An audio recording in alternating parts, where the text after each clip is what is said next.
From lovely Maple Grove, Minnesota and 6footmama.com, this is Still Growing with Jennifer Ebling. Still Growing is a gardening podcast dedicated to helping you and your garden grow. Hi, everyone, and welcome again to Still Growing. Thank you for listening. I'm your host, Jennifer Ebling. It's so great to be here with you. It is about 40 degrees outside. Yesterday, we had our first 50-degree day here in lovely Maple Grove, Minnesota, and we haven't had that since the middle of November, so it was so great to get outside. I picked the kids up from school, and we went straight to Dairy Queen, so we were really celebrating the return of some warm weather, and the forecast looks so mild this week. I know we'll maybe have a chance to hit another 50-degree day here within the next week or so. So it's starting to change. It's starting to warm up, which is a great thing for so many of us. It's been such a brutal winter. The garden has been under snow cover for over 100 days. Like me, I'm sure many of you are anxious to see what has managed to survive this insane winter that we've had. So it'll be good to get back into it and watch and wait and see what's coming up, what made it, and then make some choices about how we want to organize, redesign, and shape our garden space. But in the meantime, we can be finalizing our plans for our 2014 gardens. You know, the Garden Media Group recently came out with their 2014 Garden Trends Report, and it had so many fascinating tidbits of information. One of the pieces that I really keyed in on is that this year is referred to as one of the years of happiness, that people are really focusing on the pursuit of happiness. I think about Gretchen Rubin and all of her reporting and books on happiness. And then, of course, the fabulous song from Despicable Me 2, Happy, that's been so popular. I know my husband loves it. It's been kind of our family theme song for the last couple of months. But when you think about happiness in terms of the garden, it really boils down to finding your bliss in the garden and taking your garden and turning it into something that really brings you joy and not something that is strictly, a labor of love or, high intensity workout, but something where you can go and really unplug and add some spirituality into your garden and finding ways to make your garden more life-giving to you if it hasn't been that in the past. So one of the things that I think about for happiness is having a fruitful garden. And of course, that's a perfect segue into the topic of my show today, which is, of course, part 3 of my interview with Joel Karsten, the author of Straw Bale Gardening. But first, I want to give just a quick shout out to a listener named Michael Franklin, who I know in particular has been waiting for the show to come out. Michael reached out to me on the show notes for the last episode, which is a great reminder to everyone else who's listening that don't forget that you can review all of the information that we cover in the show today or on any of the previous shows in the show notes, which are located on my website at 6footmama.com. That's the number 6, FTMAMA.com. And you'll find the Still Growing podcast in the top menu. Now, once you're there, you can do 2 things. First, you can scroll through all of the old episodes of Still Growing, listen to content, read the show notes, find links to all of the things that have been referenced in the show. And the other new thing that you can do is you can subscribe to 6 Foot Mama by entering your email where it says subscribe on the left-hand side. And at that point, you'll get a Cliff Notes version, all of the highlights, the best tips, quotes, and advice from the experts that are on the show. And that will come directly to your email box. And then if it's something that you're interested in, you can click on it to gain access to the links or link back to 6footmama.com for the full unabridged show notes, or you can just simply delete it, whatever works for you. It's a great way to keep track of content that you're listening to on the podcast. I know for myself, I mostly listen to podcasts when I'm in the car or I'm outside or I'm at the gym. And sometimes I forget to double back and get show notes. So I think it'll be really handy for listeners. Okay, so let's get into the show. Today, I'm going to wrap up my 3-part interview with Joel Karsten, and he's going to focus today on his tips, tricks, and advice for growing vegetables in straw bales. And if straw bale gardening is something you're going to attempt to do this summer, you're going to want to go back and listen to the first two shows because they have fabulous pieces of information about how to straw bale garden from the expert and the pioneer, Joel Karsten. But today, even if you're not a straw bale gardener, but you're a vegetable gardener, I think you'll find some of his insights extremely valuable and useful for you as you begin your own garden this summer. Before we get to all that, the interview begins with me asking Joel what it's like to straw bale garden in warmer climates. Here we go. Well, obviously, straw bale gardening is great for shorter growing seasons, but I know that you're getting, emails regularly, phone calls, all kinds of communication from people who are total converts. What are you hearing about straw bale gardening as far as how it's helpful in warmer climates? I'm so curious. Well, when we talk about warmer climates, a lot of times we're talking about Arizona, Nevada, Texas, places like that, where, believe it or not, they don't have the greatest soils there. A lot of their soils are clay-based, they're acidic or alkalinic, and they're too much alkalinity.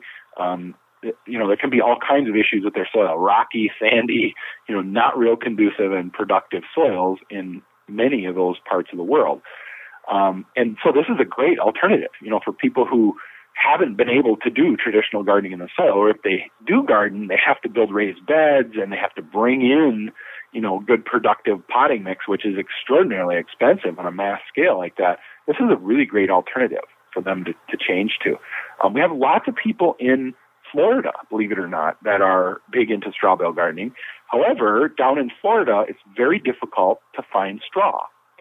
So they do use hay down there. So, I hope I didn't give people the impression that you can't use hay. You can if you get desperate measures, right?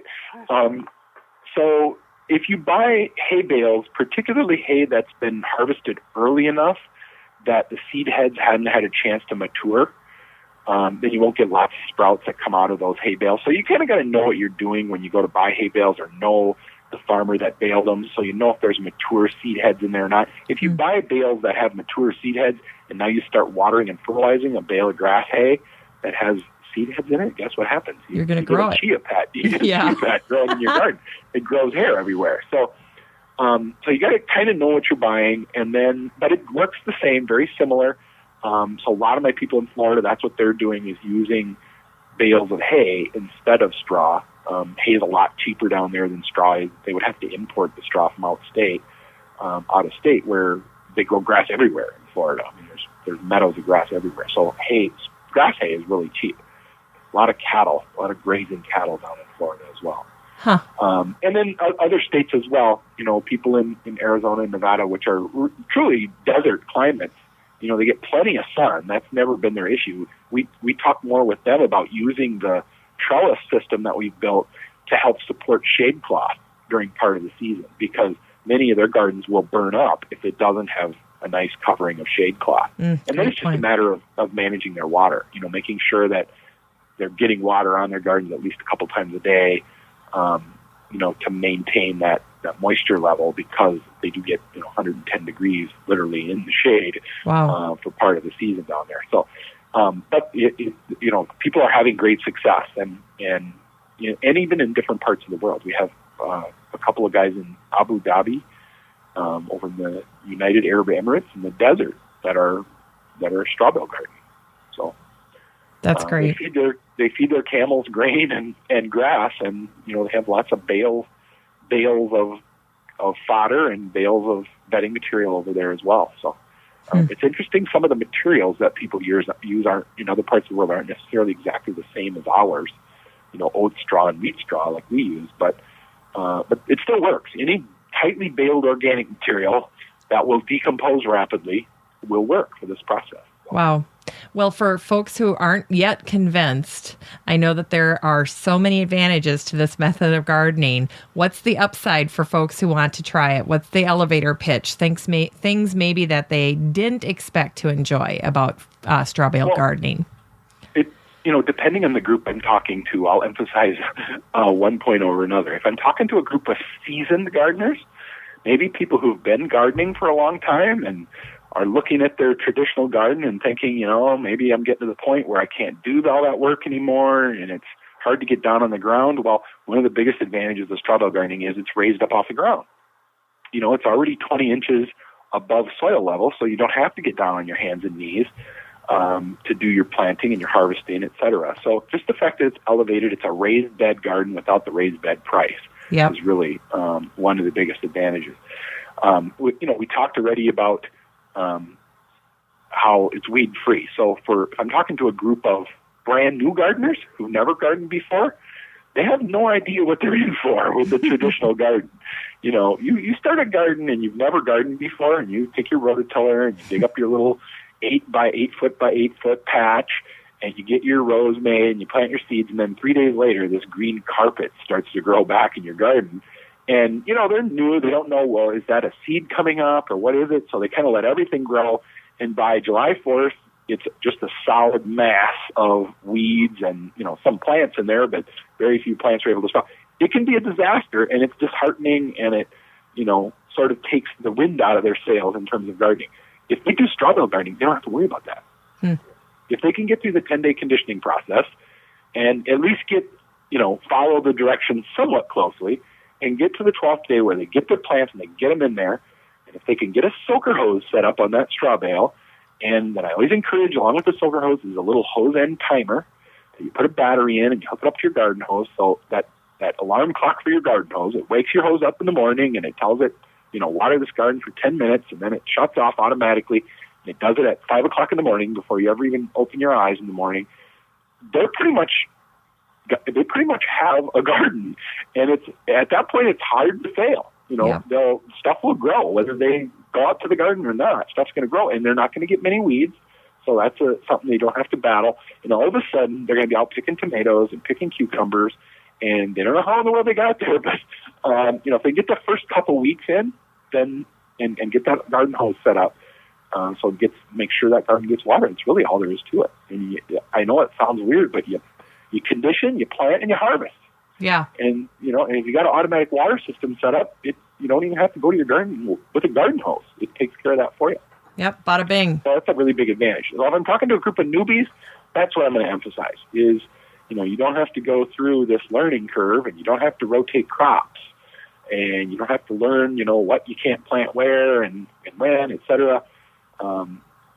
That's a big advantage as well. So, the advantage I emphasize tends to vary depending on who I'm talking to. But, people who've been gardeners for a long time, and you start talking about, this heating process where the bales get warm and you can plant a little bit earlier. And so that's a big advantage. You don't have the spring freeze, you don't have the fall frost nipping those plants before they can get fully mature, because your plants tend to grow a little bit quicker. Yep.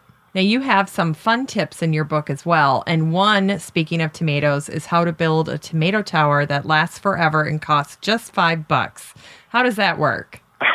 I started building these things. I don't do them anymore, but I started building them years ago. I built a couple of them, and all my neighbors just loved them, and people I knew loved them. So I'd build them, and I'd bring them to the farmer's market, actually, and I'd sell them. So it was like another little side business I had. And the way they work is you can buy this at any of the big home centers. Menards is where I go to buy mine, but it's concrete reinforcing wire is what it's called. And the stuff comes in, you can either buy it in sheets, like 4 by 8 sheets, or you can buy big rolls of it that are either 50 or 100 feet long. And they're all the same. I think they're 5 feet actually wide. And they have it looks just like wire fencing, except it's made to embed in concrete. So the wire's a little bit thicker, and the squares are real big in the wire. It's not like little chicken wire or something you can't get your hand through. The squares are great big 5-inch by 5-inch squares. So what I do is I buy a long roll of it, and I cut it up in sections, and then you just basically spiral it up into a cylinder, and I put zip ties to hold it, to hold the spiral together once you cut it. And on one end, if you cut the wire off, you'll have all the little spokes that stick out the end, sort of the crossbar. Yep. And those work really good to stick down into the soil. And you put this right around your tomato. You make a tube that's if you cut them about 5.5 feet or whatever long, when you spiral that up, you can make a 2-foot diameter cylinder that goes over the tomatoes and goes, 5 feet, 5.5 feet tall. And it'll hold even your big tomatoes. Now, when the tomato grows up, you got to reach in there and pull this tomato. If you're picking, beefsteak tomatoes, those suckers can be pretty big. So you can't get your hand in if it's a little wire fence. But this concrete reinforcing wire lets you stick your whole hand through the squares because they're great big squares. And these things just last forever. I mean, I've got some that I built, 18, 20 years ago, and I still use them. So they're rusty. And if you're out of storage space, you just take the zip ties off in the fall and you smash them down on the ground, and you can walk right over them, and snow will fall over top of them. And the next spring, you put the tube back together and put a couple new zip ties on, and you've got your tomato cage ready to go again. I love it. Literally, they last forever. So, yeah, I used to build those when I was younger and more ambitious. And basically, I build them for $5 and sell them for $10 at the farmer's market. I do 25 or 30 of them on a Saturday. And lots of people, I'm sure, still using them all across the Twin Cities. Oh, I'm sure they are. Hey, I also appreciate your tip for harvesting and freezing basil. You've got to share that. Actually, I'm about to do that here pretty quick. My basil is really in full leaf right now, and I plant lots of basil plants. I bet I have at least 40 or 50 basil plants out there. We just bought all our stuff to make pesto as well. But a great way to store basil is you basically pick the leaves, sort through the plant, pick the good big leaves, throw out any bad ones. I just take handfuls of leaves and roll them up and do a quick chiffonade, just a rough, basic tearing chop with a big knife, and then take a whole fingerful and shove them down into an ice cube tray.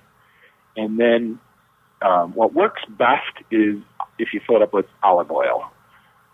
Depending on your recipe, almost any recipe that you're going to add basil to, the olive oil is going to enhance that recipe if it's any kind of an Italian base, etc. There are some people that will use water instead of the olive oil, so it's kind of your option. But olive oil tends to work best. So you push the basil down in the ice cube tray, you fill it up with olive oil, you pop it in the freezer, you freeze that olive oil, and it doesn't get super hard. Olive oil doesn't freeze super solid, but you break the cubes out, and now you just put all the cubes a couple days later, once they're frozen, into a bag and throw them in your chest freezer. Now, when you have a recipe that calls for a tablespoon of fresh basil, instead of spending $9 at the grocery store when it's the middle of February, you can grab a couple of cubes out of your freezer and pop them in there, and it really holds and keeps that fresh basil flavor in those cubes. That olive oil just holds it in really nice. So it's the best way there is to keep good fresh basil. I always say when I go to the grocery store in the winter, and you literally pay $6 or $7 for one of these little clamshells of 2 sprigs of basil. Yeah. I come home, I always tell my wife how all summer I'm a millionaire when it comes to basil because I have so much of it, and then in the winter I have nothing, except the frozen stuff. Yeah. So this helps you kind of amortize it over the year, right? Over the cold season. One of the things that I know people are very curious about, and when you mentioned basil, it made me think of it because I'm always direct sowing basil. Let's talk about direct sowing into the straw bale. Okay. Well, in order to direct seed, particularly like your cool season stuff, your radish and your peas and beans and carrots, you need to create a seed bed on top of the straw bale. Now, people's first instinct is to take their shovel and take a couple shovels of soil from their garden and put on top of the bale, and that's a big no-no. We don't do that. What we do is we buy one bag from the garden center of a sterile planting mix.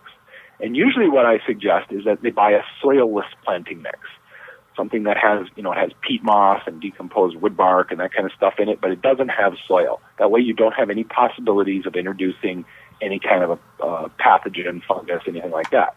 It's going to be sterile. You frost the cake. You put just an inch or an inch and a half of this potting mix on top of the bale and sort of pack it down, make a smooth surface, and then you put your seeds right in that seed bed. If the seed pack tells you on your carrots to plant 2-inch in the row seed spacing, we plant the carrots 2 inches apart, but we don't plant in rows. We plant like a checkerboard pattern on top of the bale.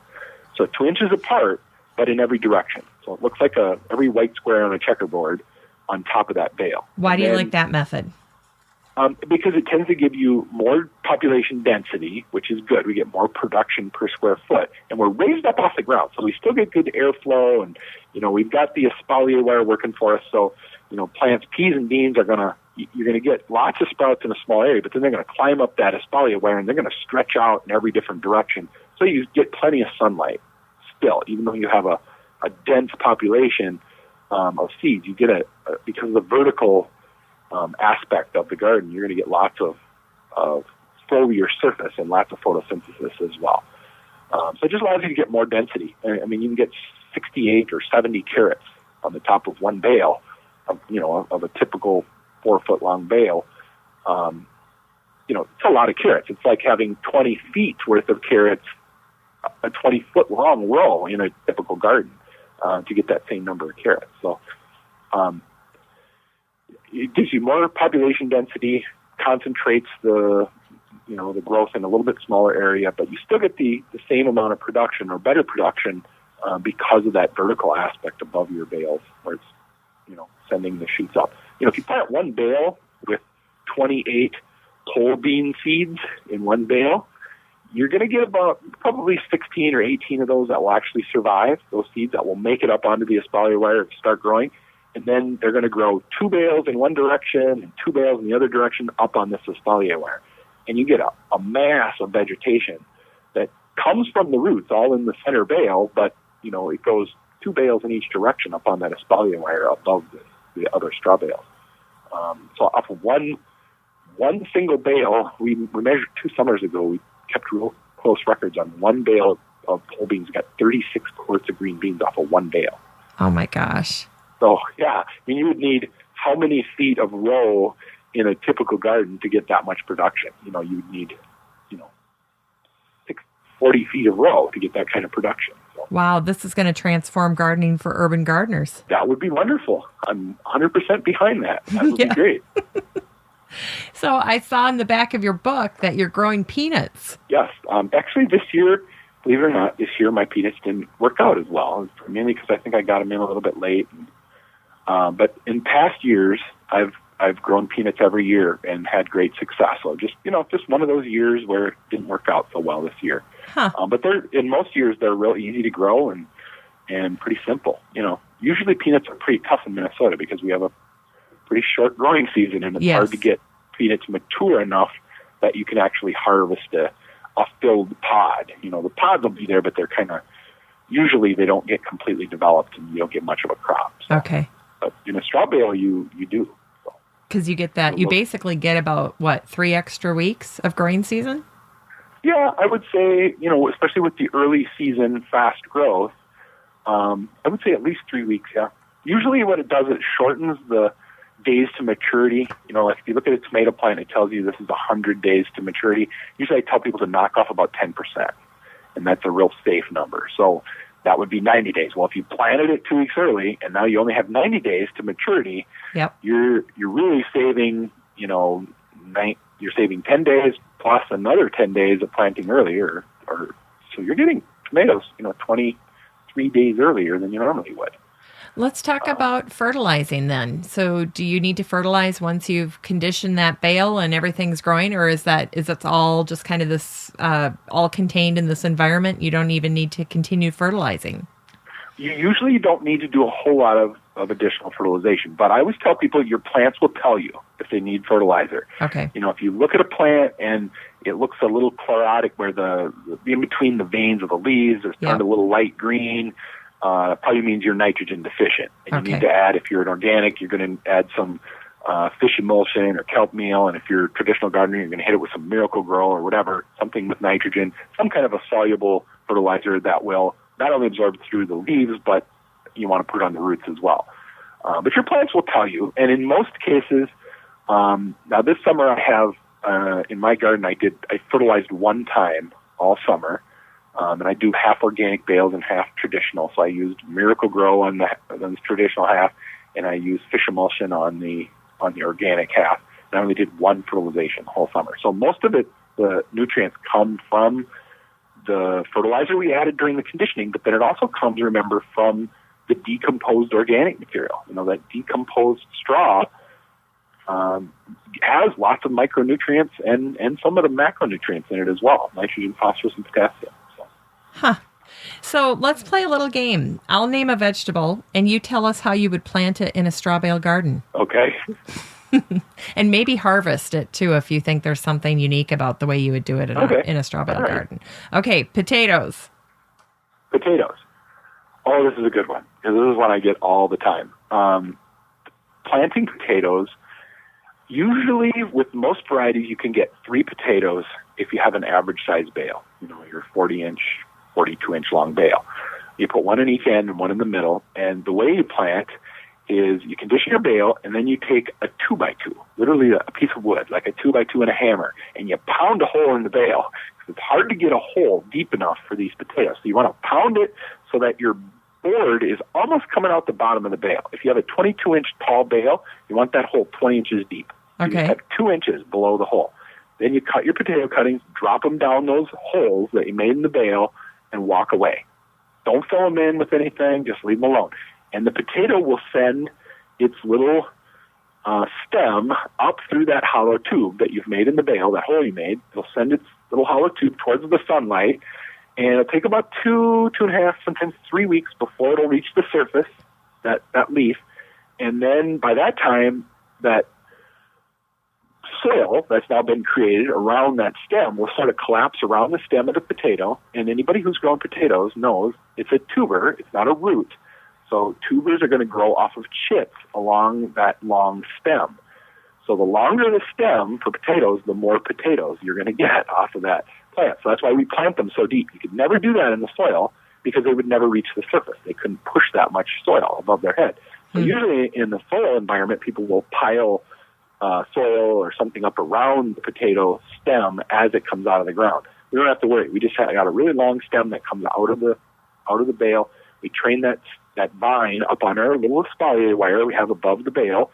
I know normally you don't tie up potato vines, but it works really good to do this. So you train them up on the wire, and you come back that fall once that vine has withered and maybe a light frost, and you cut the strings on the bale, and you give it a little kick with your foot, and you pick up a bushel of potatoes. There's no fork marks. There's no shovel marks. Potatoes come out nice and clean. They taste delicious, just as if they're grown in the soil. There's no difference in the taste. It really is the easiest way there is to grow potatoes. I tell people once you've done it in straw bales, you'll never go back to growing it any other way. It's super easy. That's awesome. Beans. Let's talk about beans. Beans, pole beans or bush beans, you can grow either one. I like to do pole beans because I get to take advantage then of these wires that we've built above. So it's about 28, average size straw bale, about 28 seeds you're going to end up putting in if you space them properly in the top of the bale. But again, keep in mind, it's survival of the fittest, so the healthiest plants are going to reach that wire first, and eventually they're going to start to shade the plants that didn't grow as quickly. So you'll get about, anywhere from 16 to 18 surviving plants that will end up on the wires. And look out. Stand back. You're going to start getting production early in the season, and it seems like they never end. Really? You get a ton of green beans off of just planting one bale. Like I mentioned earlier, we got 36 quarts of green beans off of one bale worth of plants. So it's super productive. If you like green beans, it's a great way to plant and harvest. And not all your green beans are up on these wires, and they're already started 2 feet off the ground. So you can literally stand up when you're picking the green beans. You don't even have to bend over, which is very convenient. Yeah, now you're speaking my language. Yeah, the problem with green beans, if you miss one that's nice and mature, you miss it, and you come back 2-3 days later when you're going to pick again, it can be overgrown by that point. And then they get kind of woody and they're not as good. When they're up off the ground like this, they're much easier to see, and you're much less likely to miss any of those beans during your harvesting process. Yep. So it just makes it more convenient. Love that. Tomatoes. Again, with the espalier wire, so we plant early.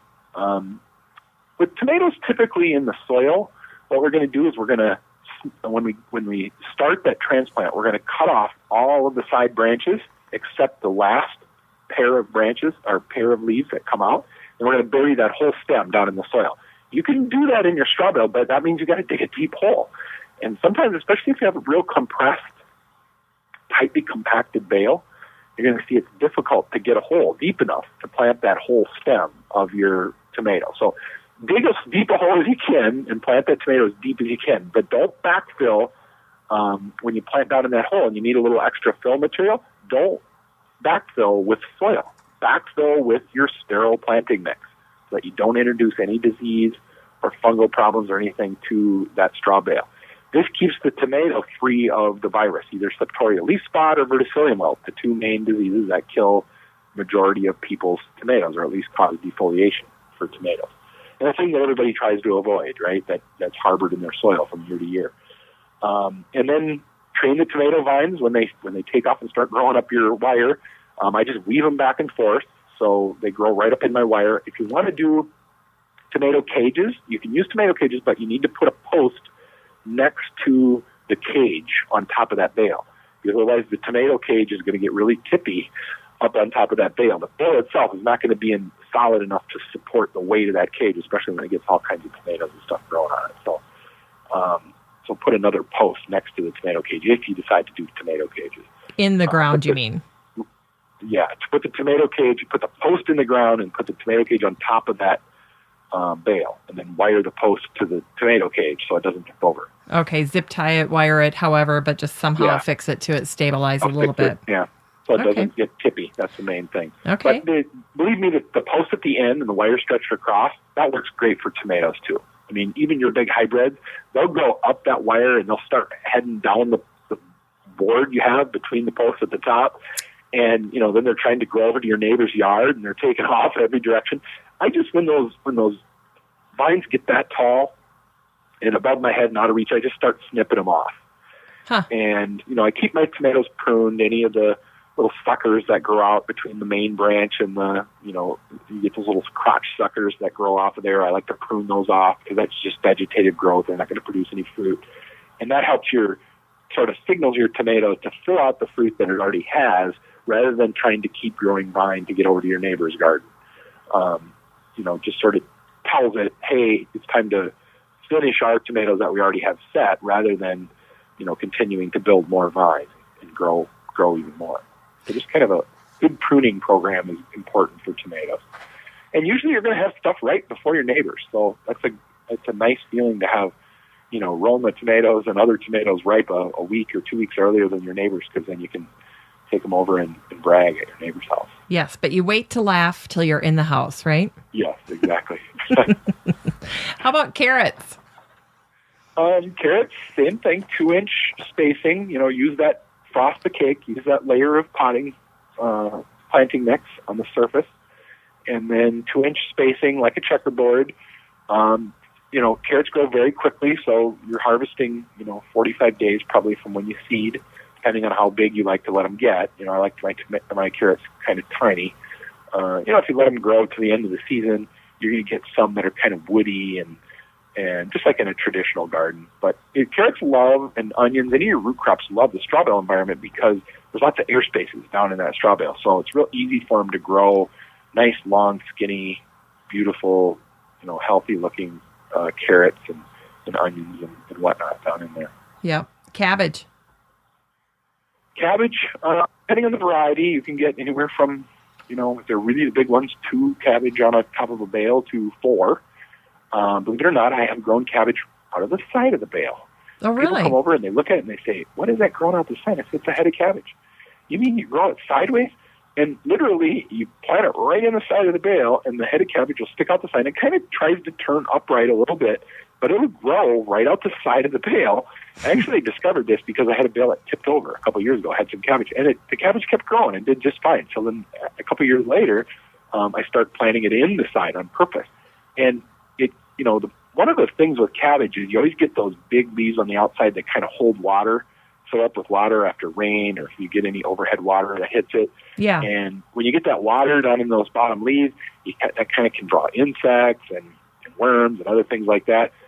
That doesn't happen when it's planted sideways. When it's growing out the side of the bale, it's kind of tipped sideways, and it doesn't allow those leaves to hold that water. So it seems to solve that problem. And they develop just very nicely, just like a cabbage growing on the top of the bale. Wow, that's great insight. I tell you what, that's the best practice in cabbage. Yeah. I do the same thing with my zucchini. Those get planted in the side of the bale, even the bush style zucchini. Squash and pumpkins, those go in the side of the bale because they're going to take off and run anyway. I put a big field of wood chips out that, they'll go cover that whole, seems like a quarter of an acre that they'll go out and cover. So all they're doing is using that straw bale as their original root and their sustenance to get the plant up and growing, and then they take off and make their own field. So I put them on the outside of the garden, on the outside of a bale, right in the side of the bale. And then the surface of the bale I use for anything that I need to do from seed, because it's hard to plant a seed in the side of the bale.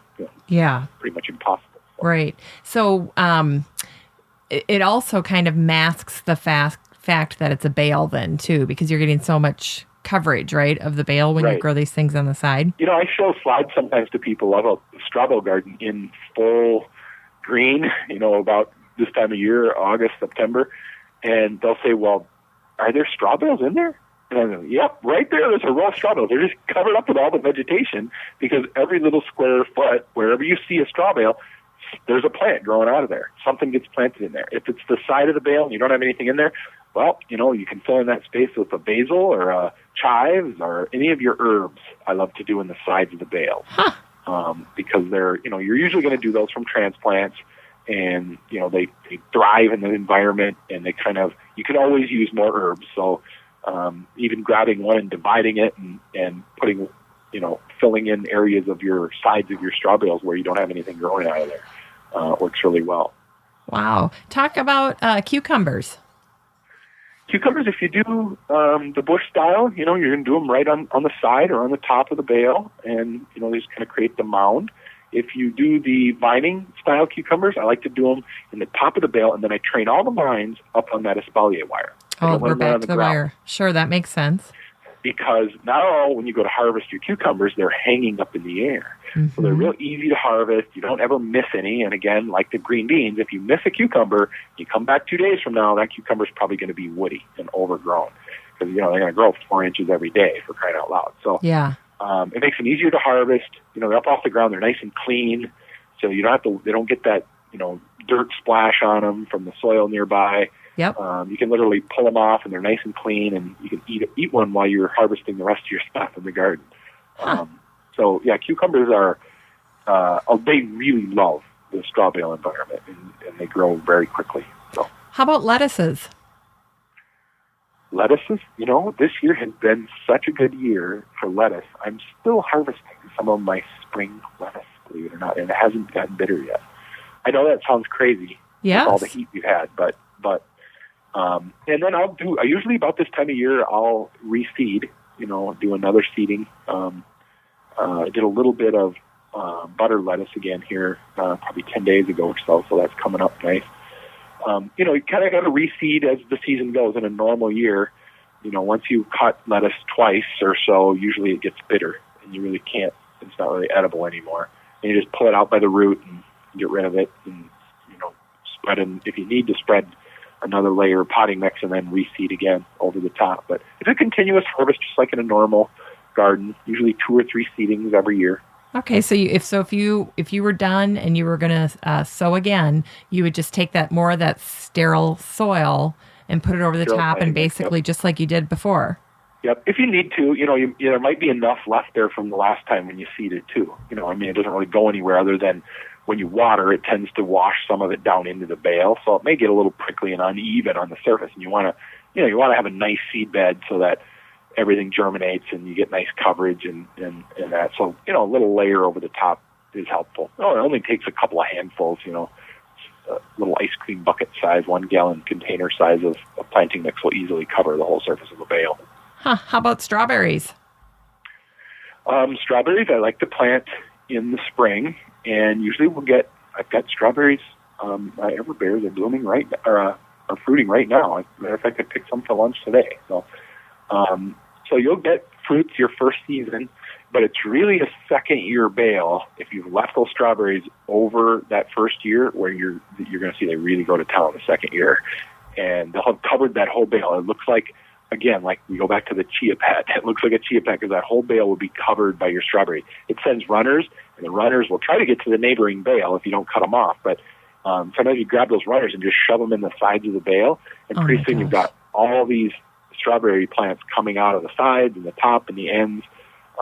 Covers that whole bale. It's like a little strawberry sheep with its fleece all covered in strawberries. So I bet people have just about fallen over when they've seen that. Yeah, it's amazing how many you can get out of one or two bales, and it's hard to keep the strawberries under control because they want a runner and they want to send runners over everywhere. So they do love the environment. If you just leave your strawberries in your bale forever, eventually that bale will decompose and you'll have a strawberry patch right where you put that original bale, but you're not going to have the raised height anymore, which is, for some people, that's what they're after, is that raised height. But you want to establish a strawberry patch, put them in plant them in straw bales, and then just intend to leave that bale right where it is, and it'll decompose right into the ground, and you'll have a strawberry patch right there. Wow, that's great. Now, garlic and onions, you touched on it a minute, but I'm so curious how you do it. Onions, you can actually do, believe it or not, in Minnesota, you can do onions from seed.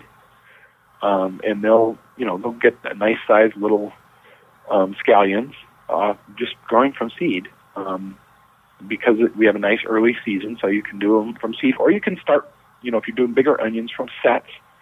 And if you're doing them from sets, you can plant right down in the straw bale. You don't have to put a seed bed, just shove that bulb right down into the bale.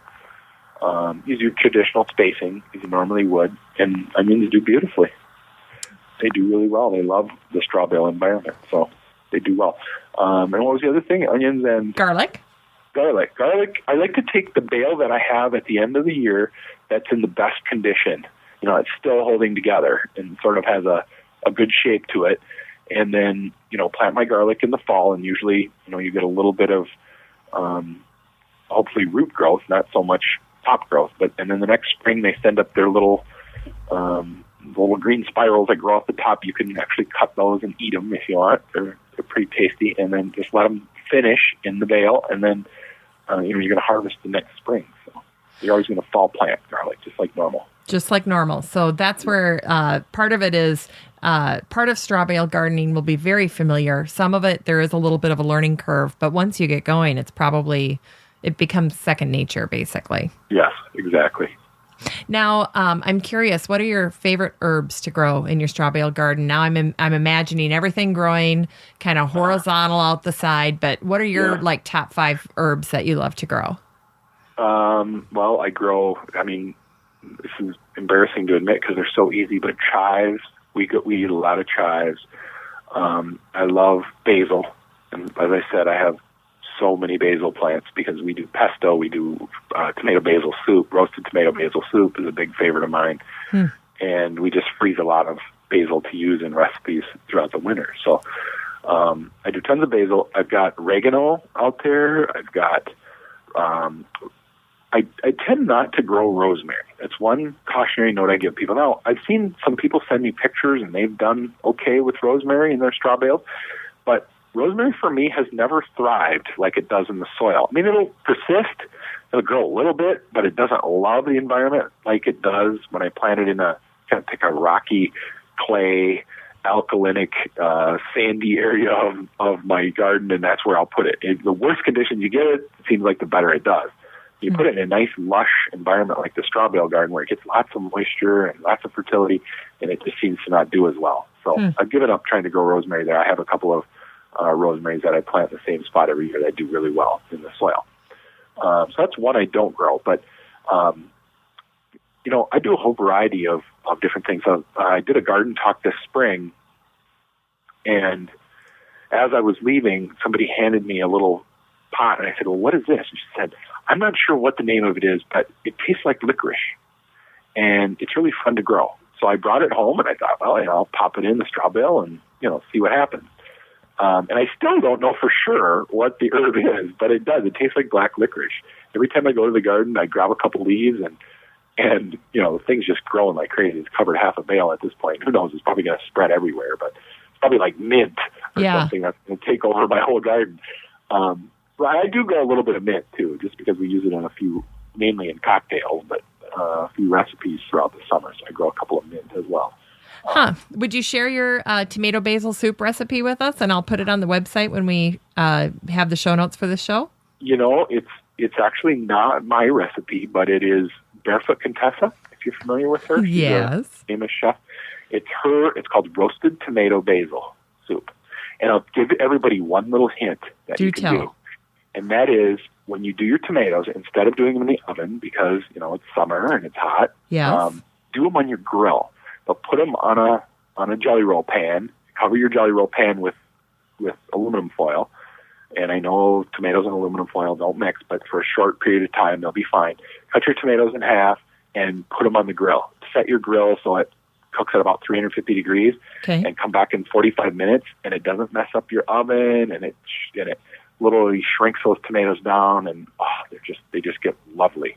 And you get that crustiness from the burning outside skins, and it's so good. And then you just take that whole thing of aluminum foil and sort of make it into a giant little sled, and you slide all those tomatoes right into your pan that you're going to make your soup in. And that's always, of course, the basis for the whole thing, is you got to roast those tomatoes and get a nice char on them. That really adds the amazing flavor.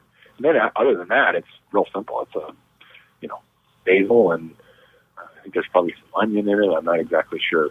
I can't take credit for it. My wife is the one who's the great cook, and she found the recipe. I just grow the stuff that goes in it, and she takes care of all the making of it and the freezing of it and that kind of stuff. And then I get to enjoy it all winter. Oh, honestly, I love that. Yeah, it is great. It is fabulous. You got to grab a fresh tomato basil out of the freezer, and it's so good in the middle of winter. Usually it's gone by about halfway through December, though, because I just love it so much. I eat it almost every day for lunch. Oh, my gosh. Do you have a grilled cheese with it? Oh, yeah, you got to have grilled cheese, right? Oh, that's great. So you mentioned rosemary. Apparently your straw bale garden is just too nice to it. But along with the rosemary, is there anything that a gardener should not plant in a straw bale garden? Yeah, don't plant sweet corn. It's going to grow fine, but you're only going to get maybe 3 or 4 stalks of corn at the most out of one bale, and that's not very productive. So, don't grow sweet corn. Don't grow asparagus and rhubarb, things that are perennial root vegetables, where you literally need to have that plant in the ground for at least 3 or 4 years before you should really even start harvesting. Yeah. You should let that asparagus feed its own roots with whatever it produces in terms of vegetation for at least 3 years before you start stealing its early season production. And the same thing with rhubarb. Let it establish for a couple years before you really start harvesting it. And if you do that in a straw bale, by the time it's ready to be harvesting, the bale is gone. It's completely decomposed, and it's become soil. So if you want to establish an asparagus patch, well, then condition a bale. And what I always tell people, if you're going to establish a patch, dig the bale into the ground just a little bit, maybe 6 or 8 inches in the ground, so that when it completely decomposes, it's going to be level with the ground. It doesn't create a little hump that way. And condition the bale, dig a little bit into the ground, put your asparagus in that conditioned bale, and then 3 years later, you can start harvesting. And it'll have established a nice little asparagus patch, using that bale as as sort of a way to get established without having to fight roots. And it's got nice drainage, and it's got all these advantages. That works good for the rhubarb as well. It works good if you want to establish a raspberry patch. Do not grow blueberries. Don't try to grow blueberries in a straw bale, however, because it will not work. Blueberries need a very acidic environment, and they just will not grow in a straw bale. You need about between 4.5 and 5.5 on the pH scale, which is very acidic to grow blueberries, and it won't work in a straw bale. Yep, that makes sense. Tell me a little bit about when the growing season is done.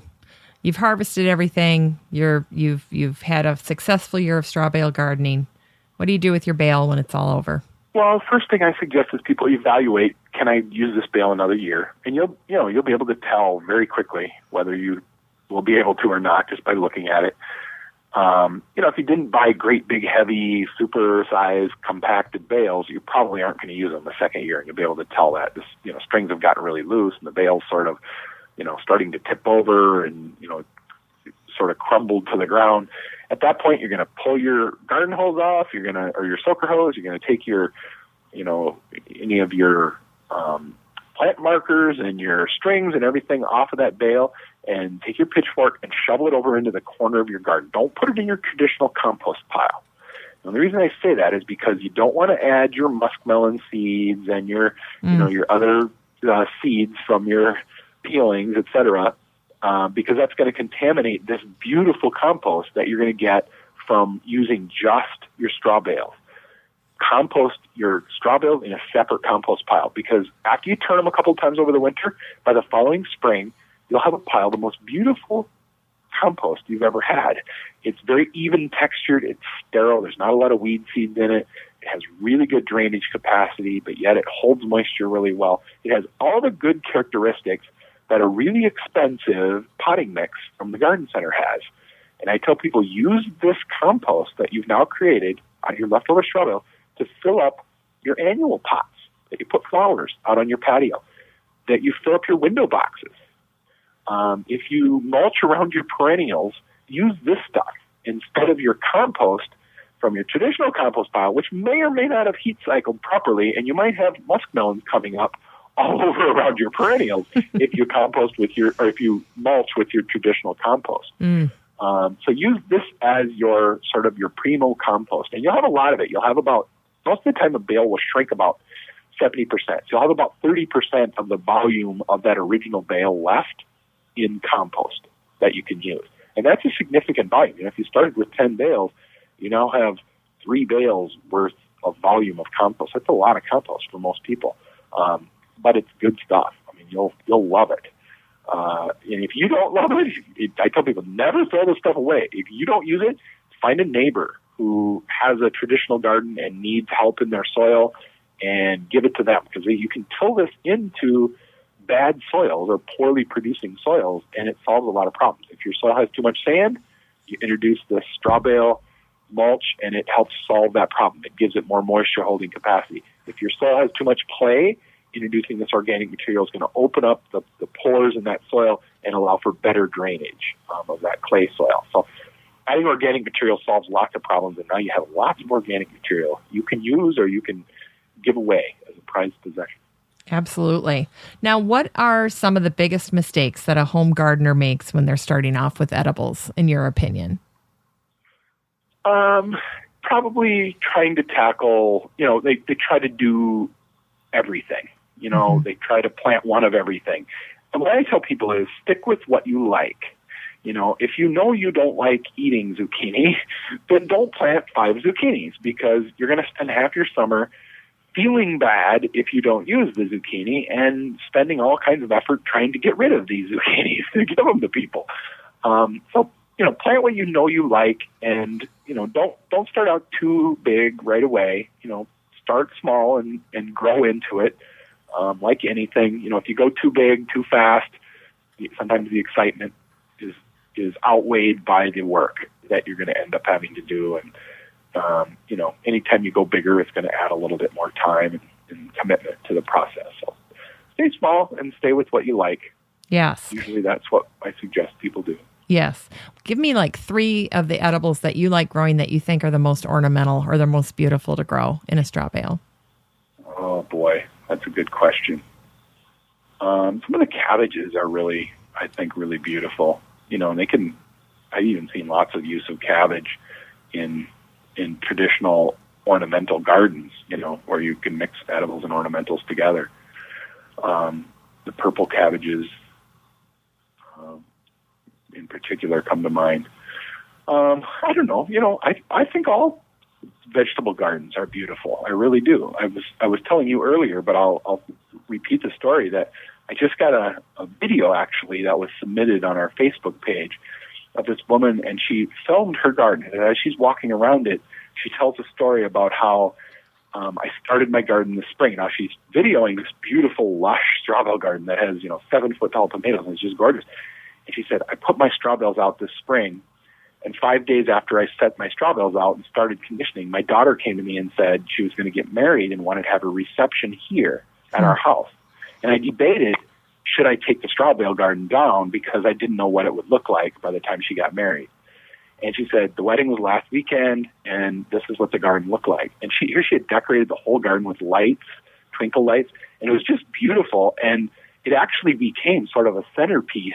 she says in her own words in the video, became sort of a centerpiece of the reception because everybody had to walk by it to get to the backyard. So they all got to see it up close. And at night, it had these twinkly lights on it, and the kids were playing. They set the bales up sort of in a maze. So the kids were running in and out of the maze. And she said people were just blown away by how beautiful the garden looked. And it wasn't designed to be an ornamental garden. It's a producing vegetable garden. I mean, as she's walking around, she's harvesting these big peppers and other things that just looked beautiful in her garden. And so it wasn't meant to be ornamental, but it was still beautiful. I mean, it was a really nice setting in her front yard that people had to walk by to get to the backyard. So, I think all gardens are beautiful. You can do a little bit with a vegetable garden to dress it up. I always tell people if you got a little room here and there on the sides of your bales and you haven't filled it up with everything, put a couple of impatiens or a couple of petunias right in the sides of the bales. And add a little pop of color here or there. And that sort of helps dress your bales up and makes them look a little bit nicer for the neighbors or even for yourself. If you have to look at it, it might as well be pretty. Have you seen some non-edible, you mentioned these type of annuals. Or is there anything else in there or any type of plant that you've seen someone put in a straw bale that you thought, interesting? Well, before I started doing it, a gentleman from down by Kansas City contacted me, and he said, I'm growing gladiolus in my straw bales, and I grow 100 gladiolus in each bale of straw. So I called him and I said, you got to tell me about this, how you're doing it, and how does it work? And then the following year I planted some, and it works amazingly well. But essentially he bales his own straw. So he would take these great big giant 48-inch long bales of straw and condition the bale, and then he puts gladiolus bulbs side by side tucked down into this bale. Well, now the bale's nice and warm, so the glads sprout very quickly and they grow roots quickly. They flower early, which everybody knows with gladiolus, the first one to flower is the guy who gets the sale, right? So he's a farmer's market seller. He wants as early of blooms as he can, and he literally cuts the flowers off and sells them by the stem, bunches them up and sells them at the farmer's market, and then he lets the vegetation finish inside the bale, so it replenishes the bulb by the end of the season. So at the end of the season, he comes along, and instead of having to dig all these gladiolus bulbs off, he cuts the two strings, he kicks the bale over, and he harvests 300 gladiolus bulbs, because each one becomes 3, typically, inside of that bale. So they either duplicate or triplicate. He harvests all his extra bulbs. Now he goes back to the farmer's market, and he sells the gladiolus bulbs to people for 30 cents a bulb. So he's making it on both ends. And, if you do the math, he's making $1 a stem for the flowers and 30 cents for every bulb. He's making some serious cash off of every bale of straw that he bales up. And he says, I as fast as I can grow them, people buy them. So, that's beautiful. That's an amazing story. There are lots of stories that people send me. I have a lady who wanted to get some bushes started. I can't even remember what kind, privets or I can't remember what she was trying to plant. But she kept transplanting in this one spot, and she couldn't get them to grow. So she said, how can I use a straw bale? So I said, I've never done it, but I said, there's no reason why it won't work. She conditioned the bale and dug half of the bale into the ground, just like we do with the raspberry patch, and planted her bushes, 2 of them, right into the straw bale. And the straw bale just melted right into the ground, and there she had a nice establishment of her 2 bushes. And they loved it. Yeah, and it's super easy, no weeds, nice drainage, good environment for really fast root establishment and to get that plant up and growing. So kind of helped increase the tolerance for that area for whatever reason. Exactly, yeah. And let the plant get a little bit of a head start before it had to deal with these virgin soils that probably weren't the best soils in that environment, before it had to start growing its roots into the existing soil. Would you share this upcoming trip that you have planned? Because I think it's an amazing, testament to this new method that you've started and how far the reach has gotten with straw bale gardening. Yeah, 5 or 6 years ago, then people from all over the world order my self-published booklet that I was selling for years, and now the book that I've come out with from Cool Springs. But a guy from Paris, France, ordered my little self-published guide and started vegetable growing. And he had emailed me a couple times with questions about this or that. And I always remember him because I know he knew something about horticulture because of, what he was asking, questions he was asking, but his English wasn't very good and my French isn't very good. So we kind of communicated by email a few times, and then he emailed me early this spring. It was actually late winter. I think it was December or January, something like that. And it turns out he happens to be a quite renowned landscape architect from Paris. And he submitted a design to this, I don't know the name exactly, it's a fancy French name for a garden tour in the Loire Valley in France, which is where a lot of the big castles are down in this Loire Valley. He submitted a garden design based on using straw bales to build a garden, and the garden was going to be a physical interpretation of a Monet painting, this famous Monet painting. And, I kind of didn't really picture exactly what he was going to do. Well, then he started sending me pictures of it. And I actually posted links to it from our Learn to Grow Straw Bale Garden on Facebook. So if anybody wants to see it, they can go there and link to it. But it's 370 bales, and it creates these contours and raised walkways, and it's all ornamentals and vegetables mixed together. And then as you walk into the garden, you look through this sort of wooden frame, and what you see looking through this wooden frame is literally an interpretation of exactly what that Monet painting looks like in colors and contours and textures, etc. So it's really fascinating, and the people who run the garden tour are just amazed by what he was able to accomplish, completely using straw bales as the substrate to grow all this. Normally you would have had to build, retaining walls and embankments and move lots of soil and all that. He did it all essentially just out of bales of straw. Some of them he dug into the ground a little ways to build these contours and other things that really is a unique garden. And he actually suggested, if there's any way you can get over here to see this, the garden tour runs for 6 months, so it runs through October.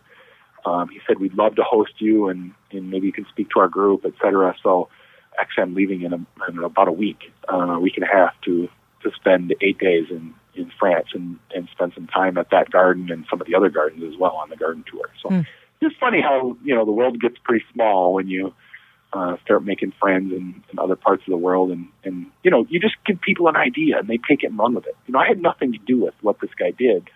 I just gave him the original idea. He's growing some vegetables, and then he takes it to the next level and starts creating this, architectural masterpiece out of a bunch of straw bales. That, it will be disassembled at the end of the garden tour, and next year they'll have some other designer that comes up with a different design. But just really, really unique. Pretty inspiring, though, too. I mean, what do you think that's going to be like for you when you're there and you're standing there going, "Holy cats, here I am"? It's pretty neat. Yeah, I think it'll be pretty exceptional experience.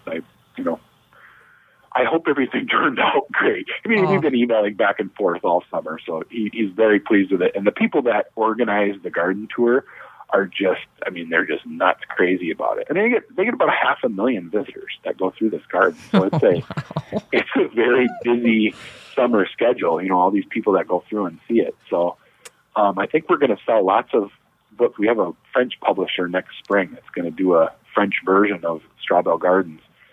Rustica is the publisher in France. And I think they're going to sell lots of straw bale gardening books come next spring. So, I think they will. Yeah. Huh. Just think if Grandma Josephine could go with you on that trip, huh? Oh yeah, she'd be quite surprised by all this attention for sure. I bet she would. Tell me some more about maybe the most memorable or striking piece of feedback on straw bale gardening you've ever heard. I just am so astounded by the level of feedback you get from people that have tried this method. It's like they need to go back to the father and say, "Okay, here's what I did, but share with us some of the things that stand out for you." I get lots of feedback, and sometimes you get somebody that emails out of frustration because they tried what they thought was straw bale gardening and it didn't work out for them, and they'll ask for advice. And usually what I do is I bring them back to, well, tell me what you did, and then I'll tell you what you did wrong. And so I break it down. But that's very few and far between that I get those emails. Usually people that have followed the instructions and have done what I recommend, they email back, and sometimes the nicest ones are just really short ones. I got an email the other day from this woman who said, "I have rheumatoid arthritis and had to give up gardening, but now I have my garden back. Thank you very much." Is just something as straightforward as that. Over the years, countless letters and emails. I remember one I got from a woman it was actually a few years ago. She had bought my self-published book. Her name was Gladys, and she wrote me this letter, and she said, I wanted to write you this letter to let you know I'm 86 years old. And my husband was really the gardener, but he died 10 years ago, and since then I haven't had a garden. Last spring, my daughter found your book on straw bale gardening, and she brought me 2 bales and your book. And I grew the best tomatoes I'd ever grown in my whole life in those straw bales. And I just want to tell you, I remember the last line. She said, I just want to tell you that you've made one old lady really happy. And I thought that was so cute, so sweet. I actually kept her letter, a copy of it. So, but I get lots of, the younger people today, it's all on Facebook. They post comments and send you notes by messages and texts and emails and that kind of stuff. So you get a lot of communication, and probably I should keep more of it, just for files and stuff, but a lot of it I just tuck away. And people send me pictures of their gardens all the time, which I love. And I do try to keep a file on, all kinds of submissions over the years. And if you've looked in my latest book, there are lots of pictures of people's gardens that they submitted. And we tried not to make them just, fancy gardens or just people that were, did everything prim and proper and followed the letter, kind of realistic, real people's gardens and, situations where they had difficult soils to work with, or they were in an environment where, all they had was a parking lot to grow their garden. So here's what I did in my parking lot. They didn't even have soil to grow their garden. And those are the kind of things I want people to see, that anybody can do this. You don't have to have great soil. You don't have to be a genius horticulturist. You just have to follow these steps and get your hands on a couple bales of straw, and for a few bucks, you can have fresh tomatoes in 3 months. It's really not rocket science. They don't have to go to a class and become a horticulturist in order to make this work for them. There'll be different levels of success. I mean, we have some people, as I mentioned to you, a woman in Tennessee that does 2,000 bales of straw. Yeah. That's a big straw bale garden. That's bigger than I would ever tackle. But she does it for farmers market production. That's how she produces her field crops that she's selling at farmers markets. So she needs mass production, and she needs less work in the field and more time to market her products. If it didn't work, people like that wouldn't do that. They wouldn't invest the time and the energy and the money to buy the straw bales if they weren't somehow benefiting by the labor savings and the, more productivity and earlier planting and all the things that we talked about.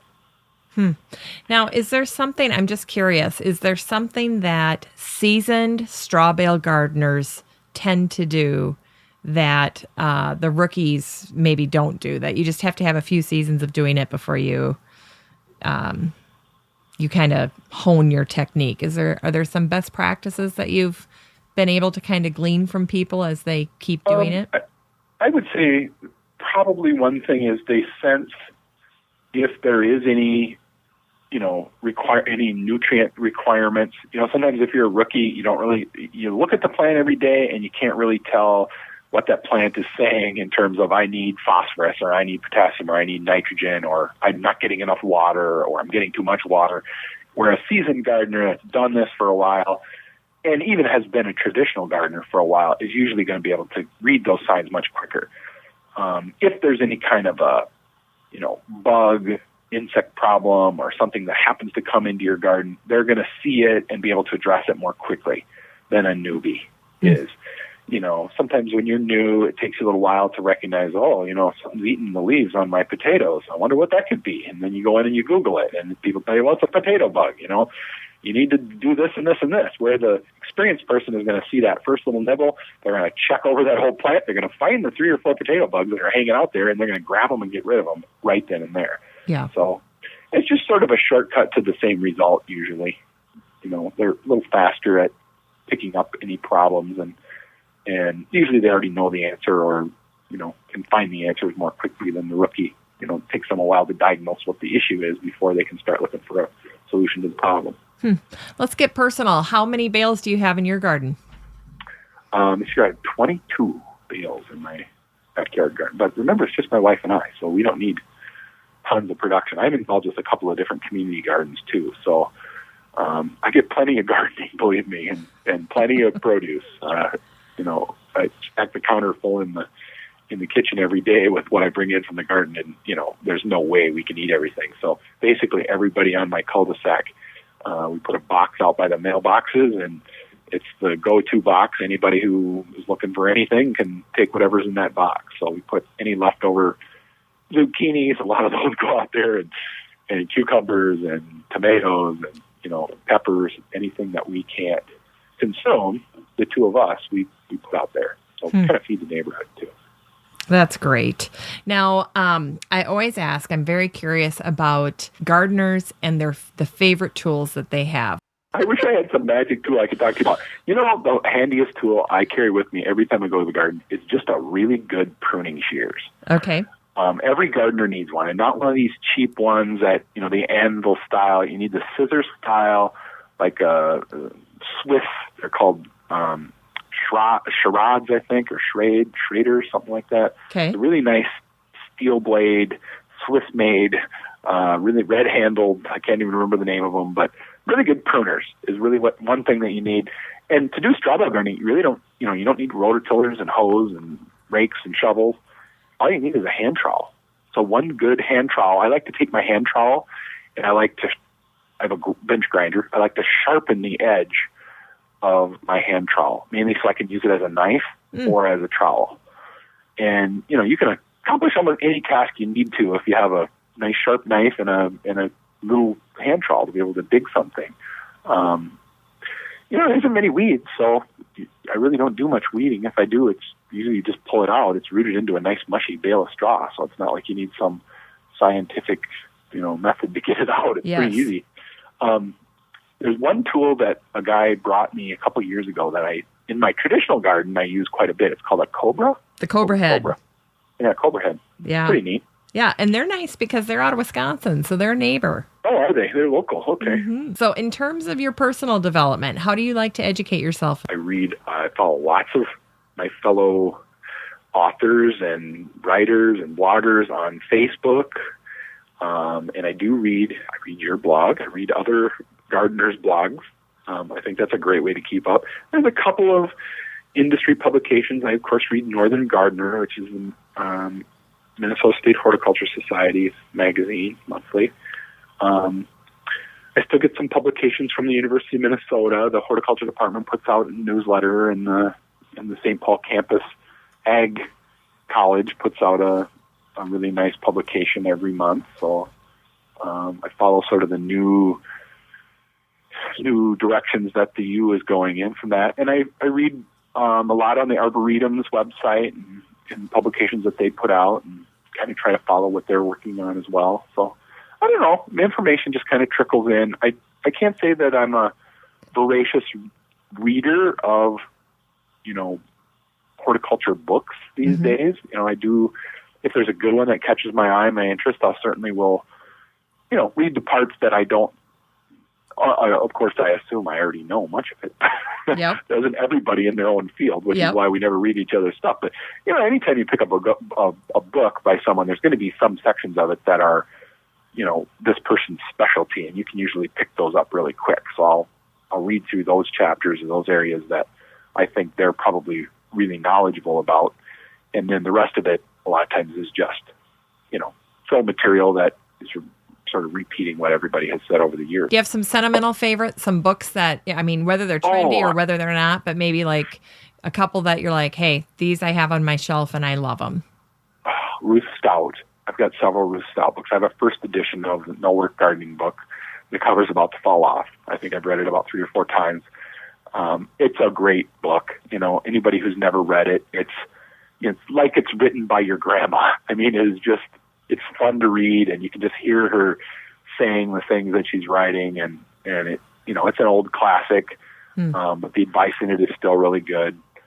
And she's probably one of my most sentimental favorites. I have, other fellow writers that I like their work. I like Mel Bartholomew's got several books out that everybody knows about, and he seems to have a really good handle on how to say things so they're understandable. And speaking to people that are not horticulture professionals, don't have a bachelor's in horticulture, you need to break it down a little bit sometimes and and take your time explaining things so that you don't just use, like my grandma used to say, we just do it that way because that's just what works best. That's just why we do it. We just do it that way because that's the way we do it. And you can't tell that to other adults. You have to explain to them basically why you do it this way and why it tends to work best this way.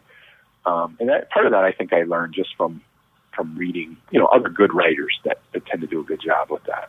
I like Amy Stewart. She's got a unique voice. I like Nikki Jabbour. She's got a couple of, one really good book out, another one coming out next spring. I like stuff she writes. There's a whole number of people, but those are just a few. That's a good sampling for folks.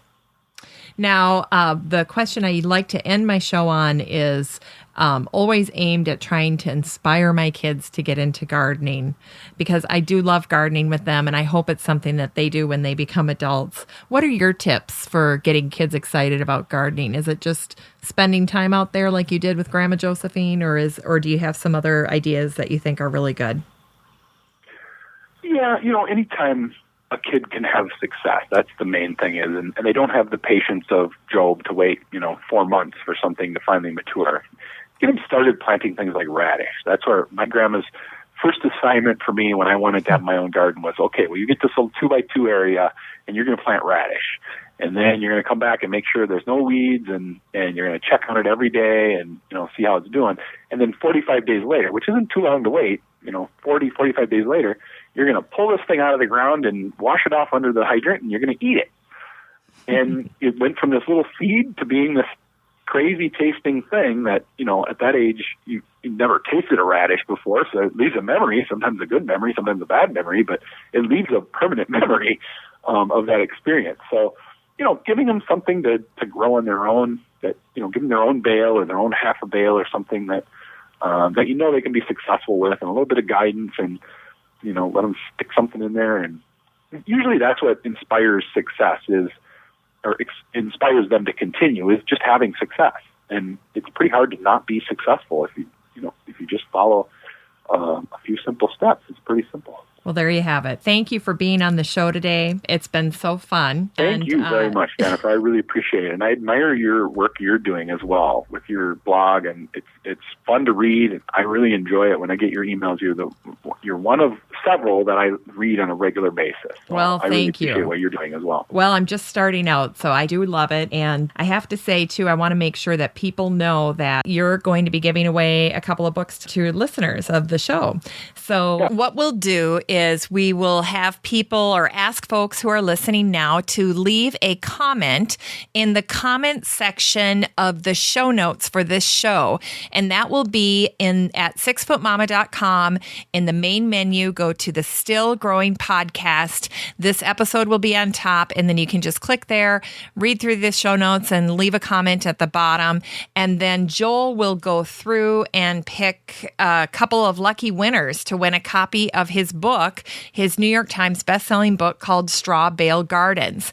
And Joel, while we're at it, why don't you tell people how they can get to your website if they would like to purchase a copy of your book in case they don't win it from the show today. If they'd like to buy it for a relative or a gardener, tell them how they can get to your website. And then also, if you wouldn't mind, share how they can get to that Facebook page that you have for Straw Bale Gardens. The website is strawbalegardens.com. So simple as that, strawbalegardens.com. Or they can find us on Facebook. We're at Learn to Grow a Straw Bale Garden, which I didn't know that was going to be part of the URL when I set it up, or I wouldn't have made it that long, but that's what it is. You can link to that from our website to get to the Facebook as well, or you can just go to Facebook and search for Learn to Grow a Straw Bale Garden. And you'll see there's a couple of other Straw Bale Garden Facebook pages, which you can certainly check those out as well. But we'd love it if you'd come and like our page on Facebook, kind of keep up with the different crazy posts that we put up there as well. So, and send us pictures via Facebook, whatever. And we'll feature, a lot of times when people send us pictures, you end up being featured on the page for all 30,000 people to go and check out. So it's a way you can become a straw bale gardening celebrity very quickly on the Facebook page. Ooh, I love that idea. Kind of a straw bale garden selfie. Exactly. I love it. Well, thanks again, Joel, for being on the show. This was great. Thank you very much, Jennifer. I really appreciate it. Well, that's it for our show today. I want to again thank Joel Karsten for being my guest. It was a fabulous 3-part series on straw bale gardening. If you've missed the first 2 episodes, you're going to want to go back and catch them because he thoroughly explains the straw bale garden pioneering technique that he's developed, that he spent 20 years developing. And for those of you who are interested in trying this summer, this season, it's going to be an invaluable resource for you. And just a quick heads up for listeners, over the next couple of weeks, I'll be releasing multiple shows each week. Upcoming, we have Linnea Geiger of Garden Girl and Stephen Dovelow of Earthworm Technologies, as well as Julia Coffey of Seeds Trust, and once again, Sarah Griffin Bubakar of Grow Organic, Peaceful Valley Farm and Garden Supply. And all 4 of those shows, all 4 episodes, will be released over the next 2 weeks. I want to thank you for listening to the show today. Don't forget, I appreciate any of you that can spare the time to go to iTunes and leave a review for the show so that others can find this podcast. And if you do that, I will be happy to give you a shout out on the show next week. Of course, I'll have all the information from the show today at 6footmama.com. That's the number 6, FTMAMA.com. And you can find this episode in the top menu under Still Growing Podcast. You can always find me at 6footmama.com or on Facebook.com/Still Growing with 6footmama. You can also email me directly at Jennifer@6footmama.com. Still Growing with Jennifer Ebling is a 6footmama.com production made in lovely Maple Grove, Minnesota. Still Growing is an hour-long weekly gardening podcast dedicated to helping you and your garden grow.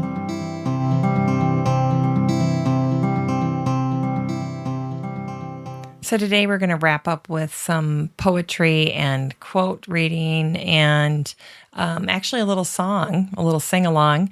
And we'll have Emma, Will, and John joining us. And we'll start out with Emma, and she is going to read a poem, a familiar poem probably for most of you.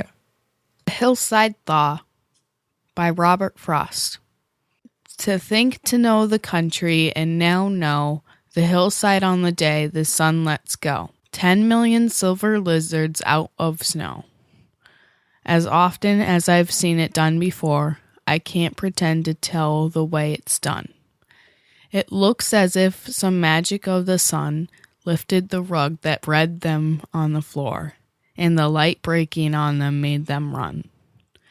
But if I thought to stop the wet stampede and caught one silver lizard by the tail and put my foot on one without avail and threw myself wet-elbowed and wet-kneed in front of 20 others wriggling speed, and the confusion of them all a glitter, and birds that joined in the excited fun by doubling and redoubling song and twitter, I have no doubt I'd end by holding none.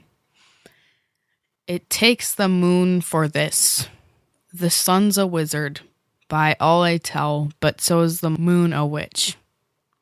From the high west she makes a gentle cast, and suddenly, without a jerk or twitch, she has her spiel on every single lizard. I fancied when I looked at 6 o'clock, the swarm still ran and scuttled just as fast. The moon was waiting for her chill effect. I looked at 9. The swarm was turned to rock in every lifelike posture of the swarm, transfixed on mountain slopes almost erect. Across each other and side by side they lay. The spell that so could hold them as they were was wrought through trees without a breath of storm to make a leaf if there had been one stir. One lizard at the end of every ray. The thought of my attempting such a stray. I'm trying to think of the most saddest thing. Why does the poem seem sad to you? I don't know. It's not sad at all. I just think it's weird. You think the poem is weird? That's fine. What do you think the poem is about? lizards jumping from 6 o'clock to 9 o'clock at night. The thought of my attempting such a stray. So, Emma, you read that. Who found this poem for you to read? Grandma. Grandma did. Because Grandma loves this poem, doesn't she? Yes. 10 million silver lizards out of the snow. At first, I'm just like, what? So we did a little research on this poem, and we found a resource online called The Critical Companion to Robert Frost, a literary reference to his life and work by Deirdre Fagan. And on page, 152, it talks about the poem Hillside Thaw.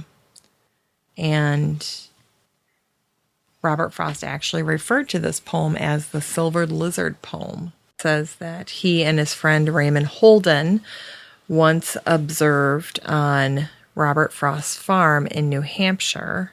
His friend said, "We stood for a while in the moonlight watching the glitter of the frozen rivulets, which in the warm sun of the afternoon before had made runnels of thaw water running down the sloping floor of the sugar orchard." So it's just what I thought. When you watch snow melt, the running water that comes out of the big banks of snow, like what we have outside, looked like little silver lizards to Robert Frost. And that's what he's writing about, is what's happening outside right now is everything's starting to thaw. Oh, okay. Does that make more sense now? He says 10 million silver lizards out of the snow. He's talking about the trails of water that trickle down from thawing snow on a hilltop. Here, as the water slithered down the hillside, it looked as if silver lizards are coming out from under a rug.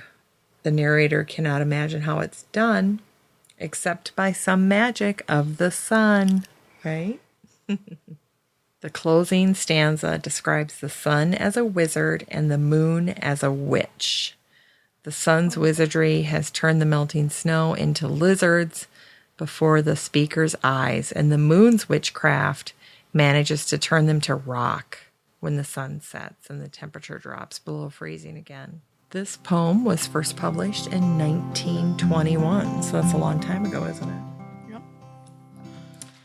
All right, Emma. Thanks for reading the poem. All right, so Will is going to read some quotes about winter changing into spring. In the depth of winter, I finally learned that within me there lay an invincible summer, by Albert Camus.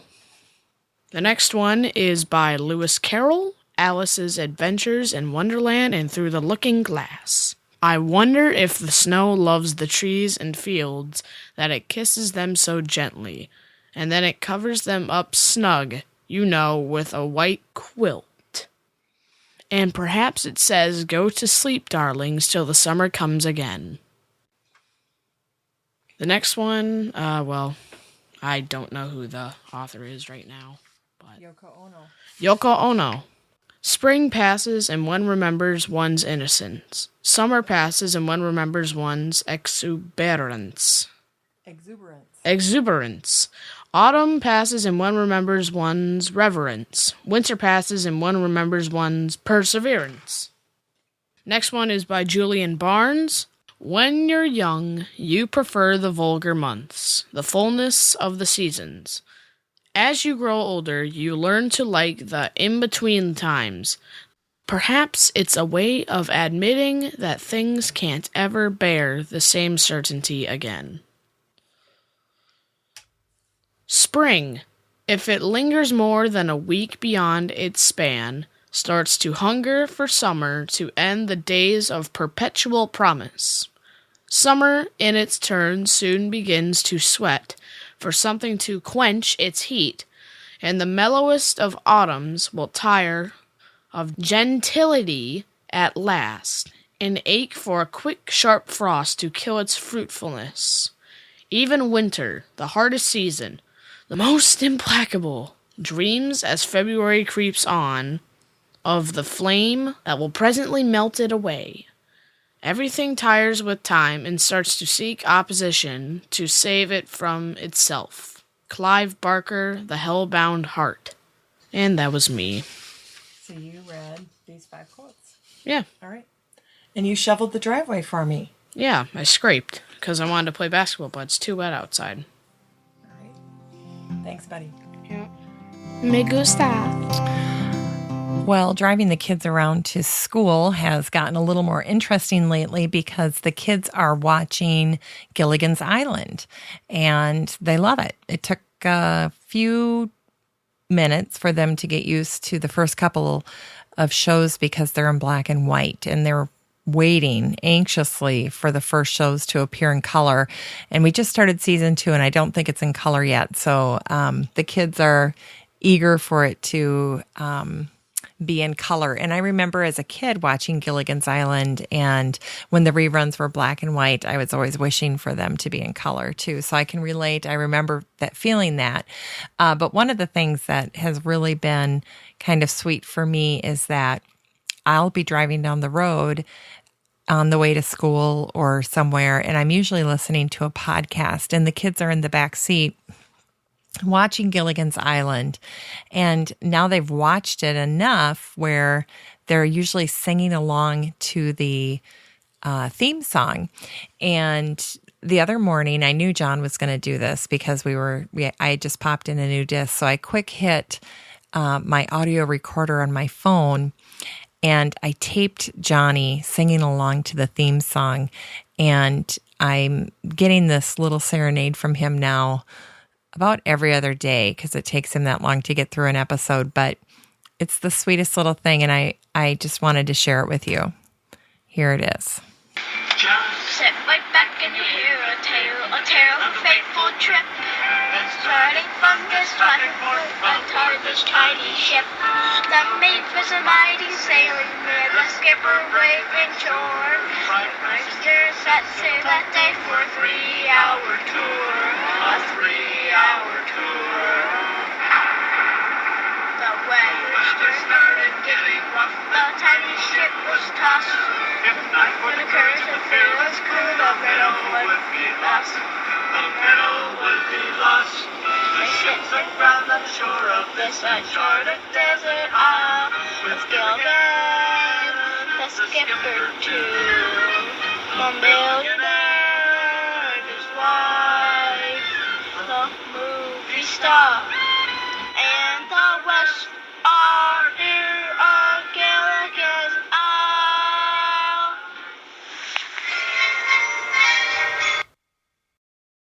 And that is my morning. That's how I start out most of my mornings, with little John singing the Gilligan's Island theme song and watching a show on our way to school.